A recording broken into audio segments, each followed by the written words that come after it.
Avraham Zagdoun Chaim's teachings, Parashiot, Matot, and Masa'ey, 5780. Our sages of blessed memory said, Ben David will come only with distraction, in Gemara Sanhedrin, page 97. And this is associated with what is told in the Parsha of Matot, that the tribe of Reuven, the tribe of Gad, and half the tribe of Menashe receive their portion of the inheritance outside the regular borders of Eretz Israel, across the river of Yarden. And they did not enter Eretz Israel to settle in it together with the other tribes. So what is the connection? The connection is that the essence of distraction, which is called in Lashon HaKodesh, Hissech Hadat, is a lack of attention, a lack of consciousness. And the Mashiach will come at a time or situation that has this lack of attention or lack of awareness. And we can take notice of that fact, that the way in which precisely these two tribes, and partially the third one, came into this world was with some kind of a lack of attention or awareness.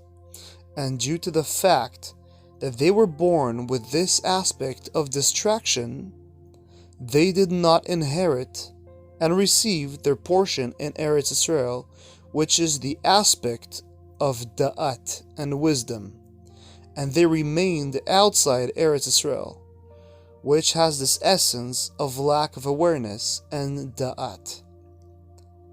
This is what our sages of blessed memory stated regarding the Mashiach.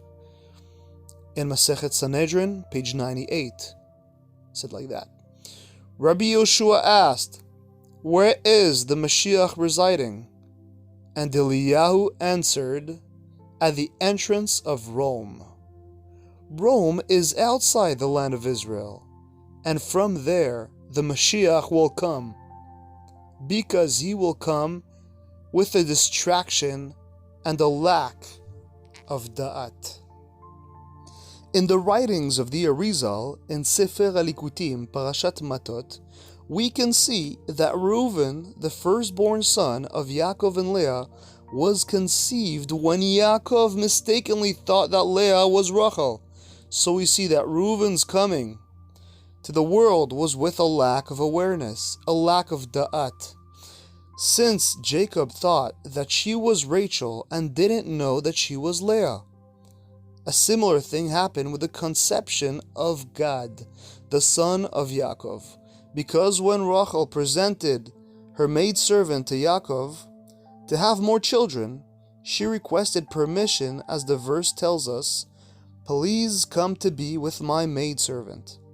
So we see that this action was done with intent and awareness, but when Leah gave her maidservant Zilpah to Yaakov, there was no request, but rather coercion, as we see from the verse, and she took her maidservant and gave her to Yaakov. And our sages explain that she took her with words and brought her to Yaakov, and that Yaakov didn't know that she was Zilpah, and thought that he was with Leah. And this is how Gad was conceived. So we see here also the aspect of a lack of das with Gad, just like with Reuven. And regarding the half of the tribe of Menashe, the question arises, why did this tribe split into two parts? Why did half of the tribe enter and settle in Eretz Israel, and the other half remained outside? And the answer is that the conception of Menashe came about with a degree of half of a distraction. Half came from a lack of awareness, and half came with das. So half of this tribe remained outside the Eretz of Da'at.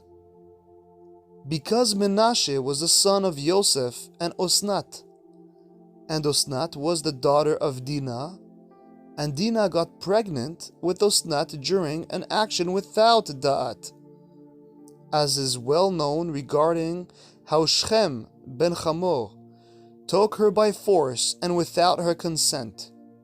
without her das. So we find that Osnat came from a lack of da'at, and that makes Menashe's conception considered to be half, with da'at from the side of his father Yosef, and half without da'at from the side of his mother Osnat. So half of the tribe of Menashe was with da'at, which brought them into Eretz Israel, and half of that tribe was without da'at, which left them outside Eretz Israel. What is this concept and essence of Hesech HaDa'at? Lack of awareness. The true depth of this is that the Hesech HaDa'at is the world of HaKadosh Baruch Hu, of God, in which there is nothing to understand, in which there is no way to understand and have da'at about his upper world. He and his world are beyond the human capability to understand and fathom. And therefore, Rabbi Nachman of Breslev, may his schos protect us, said, the end goal of knowledge is no knowledge. In Likutei Moran, Torah 24. Tachlit hayediah shelo neda, because the deepest understanding that can possibly be attained from all of our quests for knowledge and understanding and wisdom is to reach and truly know that we do not know, because at that level there is nothing to know. It is impossible to have knowledge there, because in the infinite there are no boundaries, no measurements, no directions, no order, no differentiations, no names, no attributes, no time, no framework. Therein, there is nothing other than Hashem Yitbarach Himself, God Himself, beyond any kind of wisdom or understanding. And the Mashiach will come with a lack of da'at.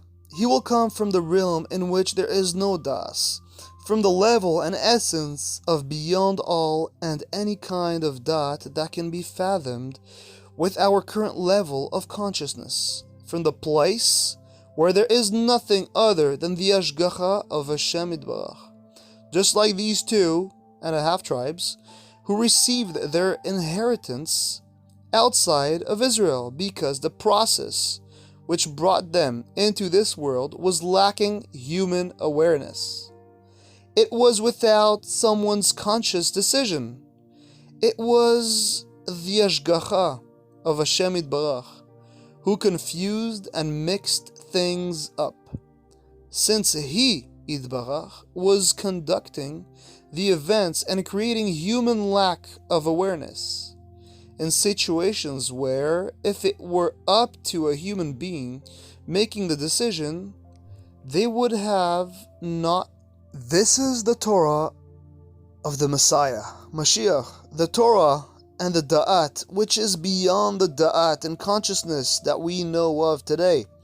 This is the essence of Hesech HaDa'at, and this is why the Messiah is situated in Rome, hinting to this aspect of being outside Eretz Israel, like these 2.5 tribes that came with the aspect of Hesech HaDa'at and did not come into Eretz Israel, because Chutz La'aretz is this essence of Hesech HaDa'at.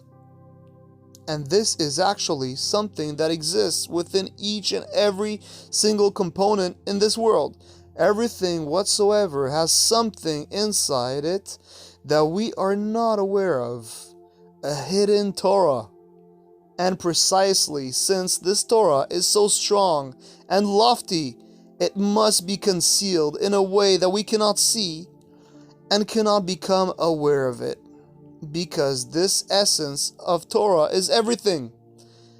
It is the wisdom and the knowledge and understanding that exists within each and everything, within the color of each thing, within the shape of each thing, within the place and time of each thing and event.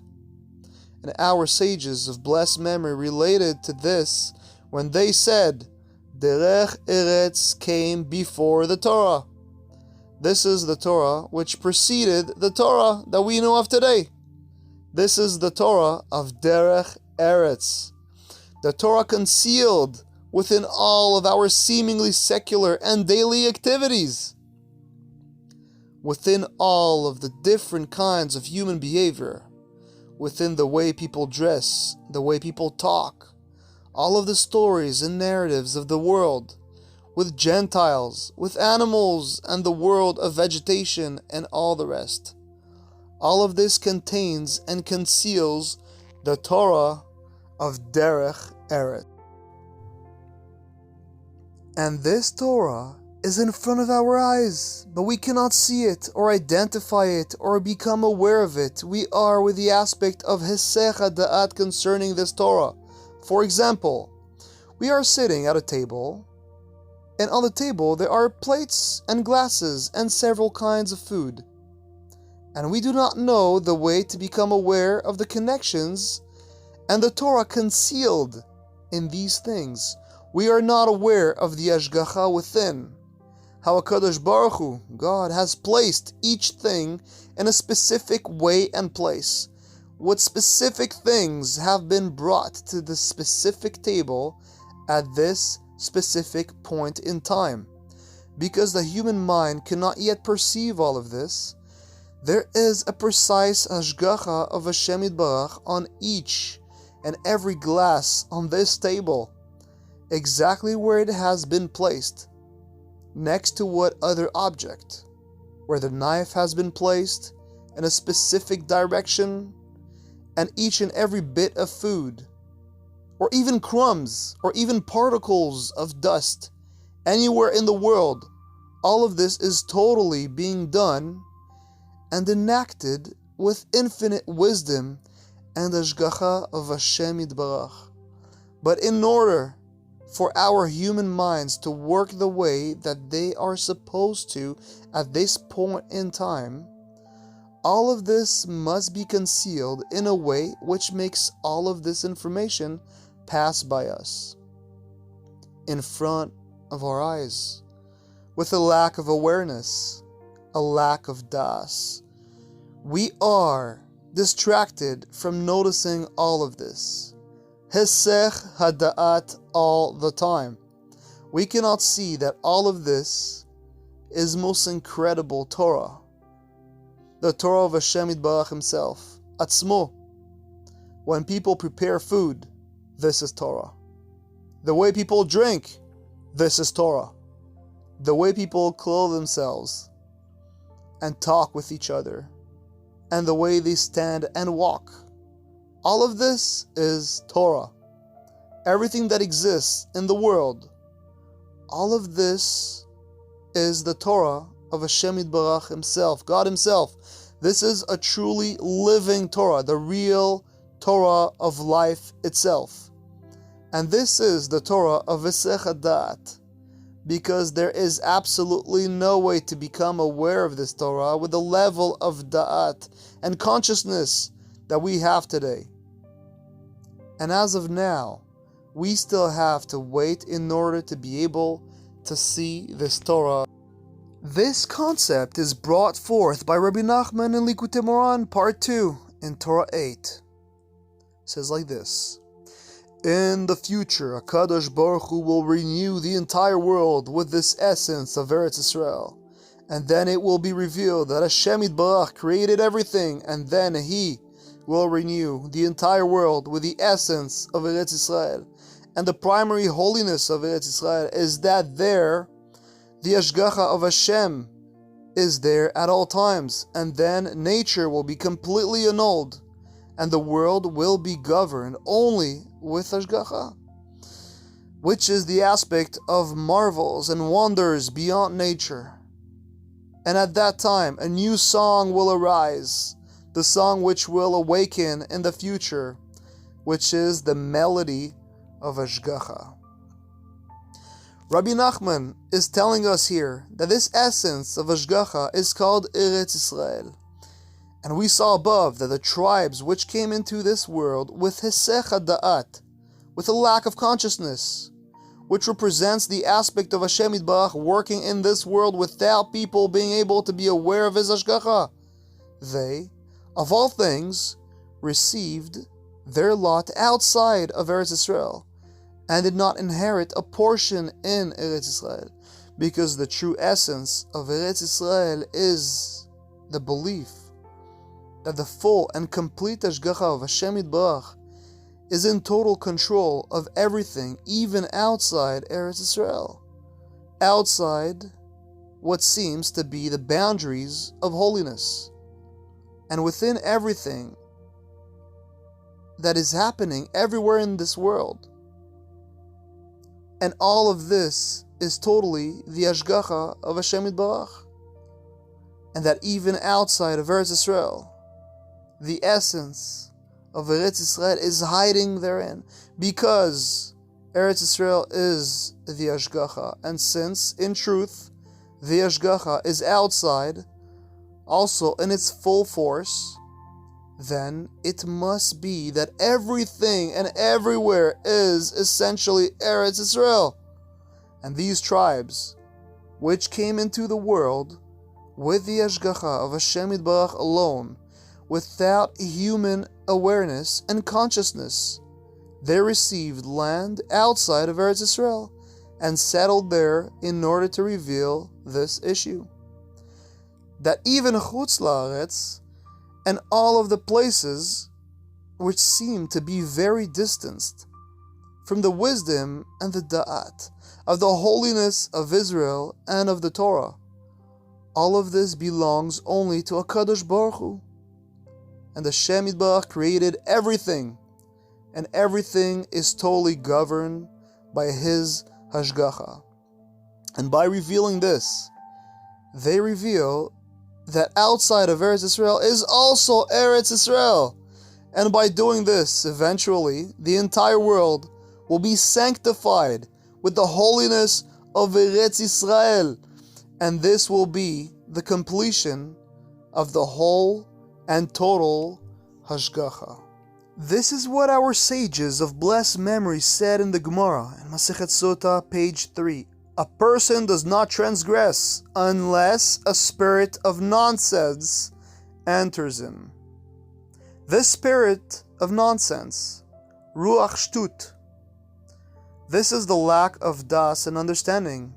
And the sages are saying here that this is the source of all transgressions of all people, totally, coming from this spirit of nonsense, which is the lack of da'at. And the Mashiach will come with a lack of da'at. Since the Mashiach will come to fix all of the actions which were performed from within this spirit of nonsense, from this lack of da'at, all of the sins and transgressions which came only from this spirit of nonsense, because a person does not transgress unless a spirit of nonsense enters him. And therefore, when the Mashiach comes, He will transform all of the sins into merits.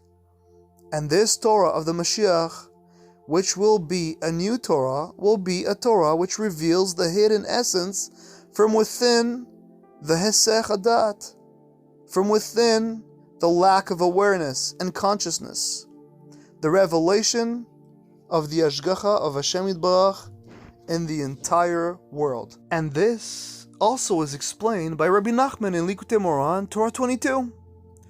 It says like this: on that day He will search for the sins of Israel and will not find any, because in the future everything will be tshuva.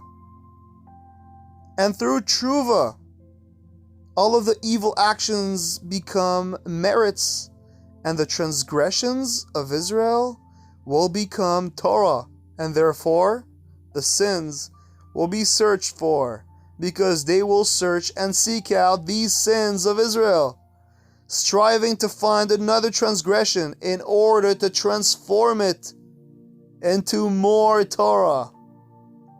This Torah, which will be revealed from within all of the transgressions of Israel, this will be the Torah of the Mashiach, the Torah of Hesech Hadat, of the lack of awareness, which is the issue and essence of the end goal of knowledge, is to know nothing. There will be nothing to know once there is a full revelation that everything, absolutely everything, is totally the Hashgacha of Hashem Yitbarach alone, God alone. And this is clarified also there in Likutei Moharan. It says like this: in the future, on the day which is entirely Shabbos, the Torah of Atikas Tima will be revealed. As the Torah states, then you will rejoice upon Hashem, upon precisely, and that is Atikas Tima. Then you will rejoice upon Hashem. Rabbi Nachman points out the unusual term upon Hashem, as if saying that Israel will be above Hashem, on top of Hashem. And what can that possibly mean, being above Hashem? This is further clarified in the Likutei Moharan, Torah 24, that says, know that there is a light, an illumination, which is beyond and above the Nefesh, the Ruach, and the Neshama.